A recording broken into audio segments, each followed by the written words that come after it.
माँ प्रेम करती हो उससे जो आत्मा की शक्ति को बढ़ाने की कोशिश करते हैं। मत बनो कमजोर, क्योंकि हम कमजोरों की संतान नहीं हैं।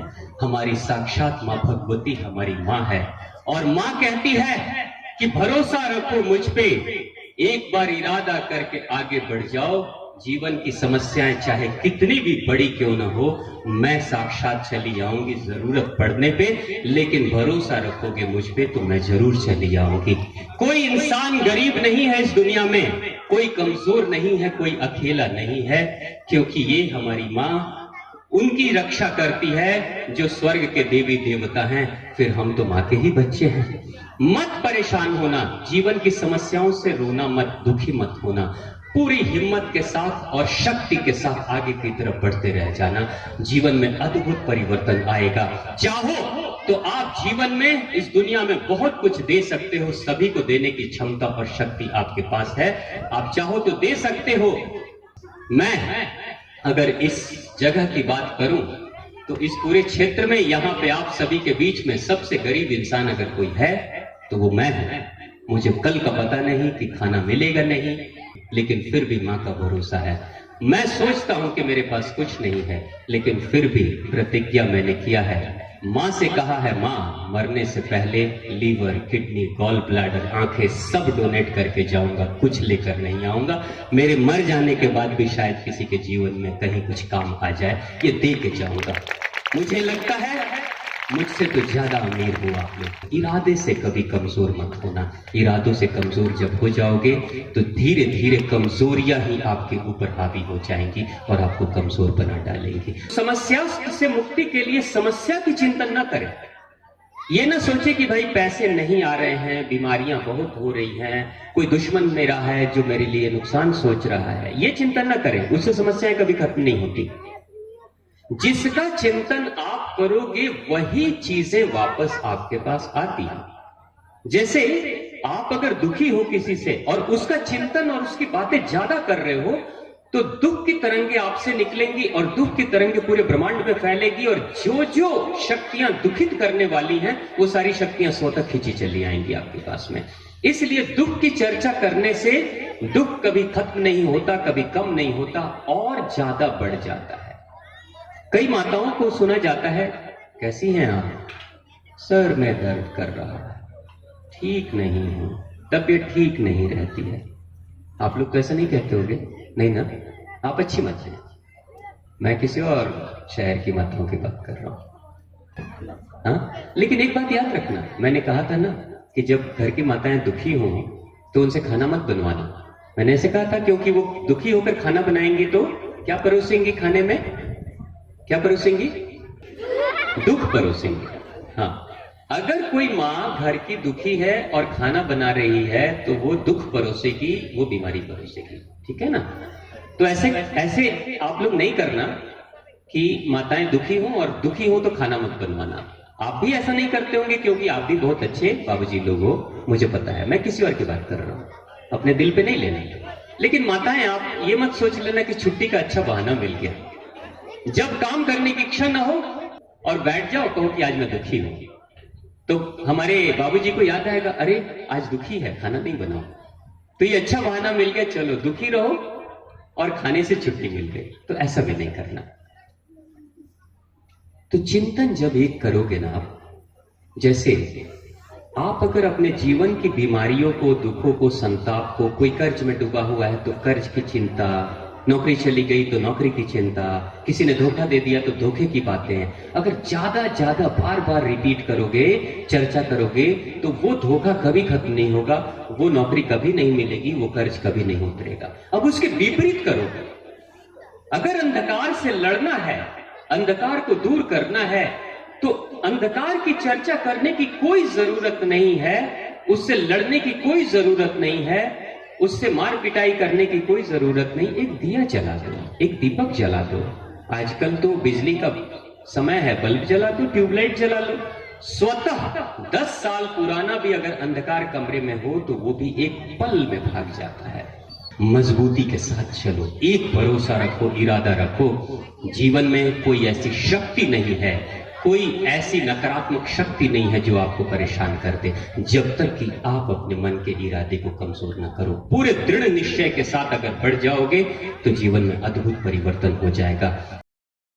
एक राजा, जब उसके ऊपर पड़ोसी देश के राजा ने हमला किया था, तो सेनापति आता है और राजा को कहता है, हे राजन, हमारे ऊपर एक बहुत जोरदार हमला हुआ है और हम शायद जीत नहीं पाएंगे, हम विजयी नहीं हो पाएंगे।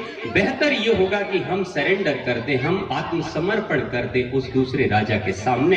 राजा कहता है सेनापति को कि तुम कैसे सेनापति हो जो लड़ाई से पहले ही हार मान जाते हो, लड़ाई से पहले ही हार मान जाते हो। तुम तो बेहतर है कि अब छोड़ दो अपने पद को। राजा मायूस होता है, जाता है अपने ही राज्य में रहने वाले जंगल में एक फकीर से जाकर मिलता है और कहता है, राजा कि गुरुवर मुझे कोई रास्ता बताओ। मेरा जो सेनापति है वो कहता है कि जो दूसरा राजा हमलावर है वो बहुत शक्तिशाली है, बहुत बड़ी उसकी सेना है, वो हमला करेगा, हमें पराजित कर देगा।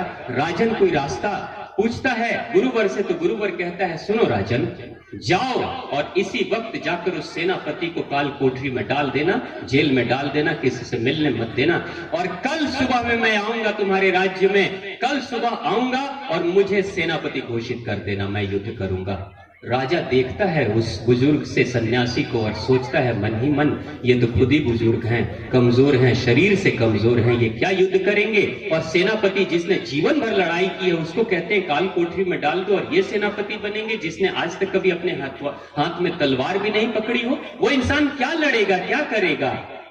लेकिन राजा कुछ कर नहीं पाता है क्योंकि दूसरा कोई विकल्प नहीं होता है।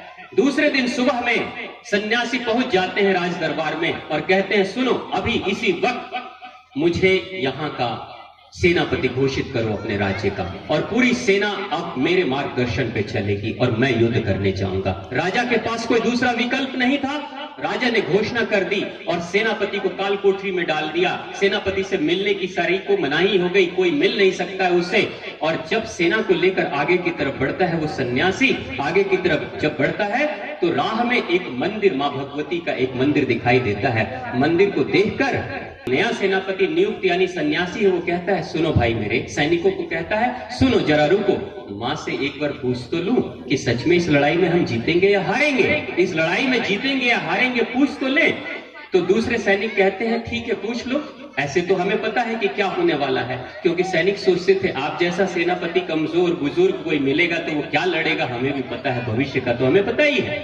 लेकिन फिर भी वो जाता है, सन्यासी मां को प्रणाम करता है और आता है, अपने हाथ में एक सिक्का लेकर आता है और कहता है, सुनो, सैनिकों को दिखाता है और कहता है सारे सेनापतियों को, कहता है, सुनो, इस सिक्के को छलांग लगाऊंगा, उछालूंगा, अगर सीधा सिक्का गिरेगा तो समझ लेना कि हम विजयी होंगे, हम जीतेंगे। उछालता है वो सिक्के को और ऊपर से सिक्का गिरता है, नीचे सीधा ही गिरता है। देखा, मां का आशीर्वाद मिल गया। मां कह रही है सीधा सिक्का गिरा है यानी जरूर जीतोगे तुम सब, मां का आशीर्वाद मिल गया है और चलो युद्ध करेंगे। और जब सैनिकों को खबर होती है कि मां ने आशीर्वाद दिया, सिक्का सीधा गिराया है यानी कि हम विजयी होंगे, घनघोर युद्ध होता है, घनघोर लड़ाई होती है, भयंकर जंग छिड़ती है।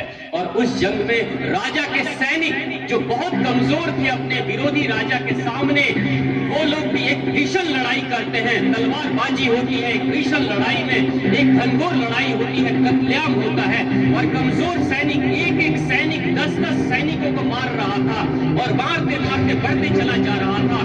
बार बार सन्यासी कहता है कि सुनो, मां का आदेश है, मां ने कहा है कि हम विजयी होंगे, मां का आशीर्वाद हमारे साथ में है, हम जरूर विजयी होंगे, हार मत मानना, विजय का जो सिर, जो ताज है वो हमारे मुकुट पे पहनाया जाएगा, हम ही विजयी होंगे, हम ही विजय पताका फहराएंगे। एक एक का हौसला बुलंद करता है। आगे की तरफ सैनिक बढ़ते हैं, जब सैनिक हारने लगते हैं तब भी बार बार उसकी आवाज सुनकर आगे बढ़ते हैं, मारते चले जाते हैं। और कुछ चंद मुट्ठी पर कुछ हजार सैनिक मिलकर लाखों लाख सैनिकों को मार डालते हैं।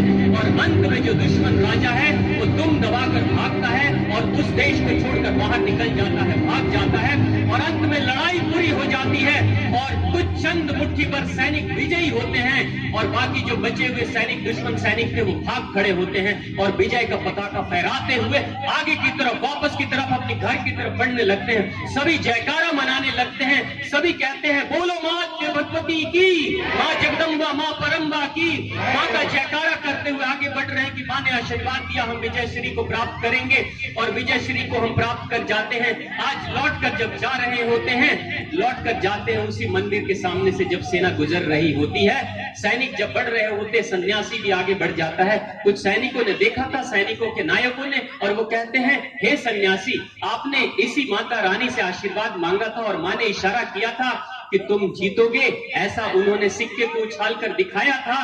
आप जाते समय एक बार माँ को धन्यवाद तो कर दो, एक बार प्रणाम तो कर लो इस देवता को। वो कहता है कोई जरूरत नहीं है, चलो आगे बढ़ो। तो सैनिक कहते हैं बड़ा अहंकारी है, बड़ा अहंकारी है। जब आशीर्वाद लेना था भगवान को याद करता है, जीत के बाद से भगवान को याद भी नहीं करता है। वो कहते हैं आप ऐसा क्यों कर रहे हो, आप ऐसा क्यों कर रहे हो? तो सन्यासी कहता है माँ ने तो मुझे बहुत पहले बता दिया था कि तुम जीत की कामना करोगे तो तुम जीतोगे, तुम हार की कामना करोगे तुम हारोगे। और अगर तुम्हें भरोसा नहीं हो रहा है तो देखो, सिक्का जेब से निकालता है और फिर उछालता है, और फिर जमीन पे जब सिक्का गिरता है तो फिर सीधा ही गिरता है। सैनिक पूछते हैं इस बार सीधा क्यों गिरा, इस बार माँ का क्या आदेश है? सिक्के को दोनों तरफ पलट कर दिखाता है, दोनों तरफ सिक्का सीधा ही सीधा था। बोला ये सिक्का हमेशा ही सीधा था। हमारे मन में जब हमने सोच लिया हम हारने वाले हैं तो हम हारेंगे, जब हमने सोचा कि हम जीतने वाले हैं तो हम जीतेंगे। भगवान कहते हैं कि तुम हमेशा जीतोगे अगर तुम जीत की कामना करोगे। सिक्का तो हमेशा सीधा ही सीधा गिरेगा, चाहे कुछ भी हो जाए। मैं तुम्हें दिखाने के लिए सिर्फ सिक्के को उछाला था मैंने, ताकि तुम भरोसा कर लो। मेरा तो माँ पे भरोसा पहले से ही था। माँ को तो मैंने बोल के आया था कि मैं हारूंगा तो माँ मेरी लाश आएगी, जीतूंगा तो शान से आऊंगा, फिर से तुम्हारी पूजा करूंगा। तो विश्वास तो तुम्हें दिलाना था, हिम्मत तो तुम्हारी बढ़ानी थी। तुम हार मानोगे तो हार जाओगे, तुम जीत की कामना करोगे और हिम्मत से लड़ोगे तो जीत जाओगे। जीवन में हमारे भी अगर समस्याएं आए तो भगवान को हमेशा सकारात्मक लेकर चलना, हर क्षण आपके लिए मदद करने के लिए तैयार हैं, लेकिन हिम्मत जुटाकर एक बार पूरी शक्ति और सामर्थ्य के साथ आगे बढ़ोगे तो जरूर सफलता मिलेगी।